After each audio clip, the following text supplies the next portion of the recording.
En esta situación en la que la salud y la necesidad de preservarla nos llevan a tomar todas las medidas a nuestro alcance, Echerat quiere llamar la atención hacia las personas presas que no pueden tomarlas por sí mismas.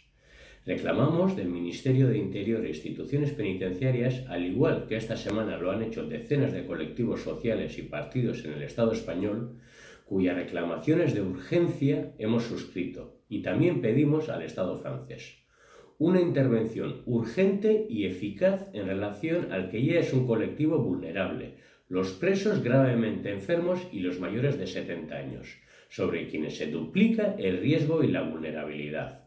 Deben ser excarcelados inmediatamente.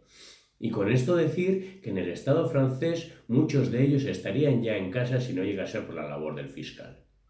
Se deben activar más medidas que compensen la suspensión de visitas, mediante sistemas de videollamadas en el siglo XXI y la gratuidad de estas comunicaciones para evitar la desconexión familiar.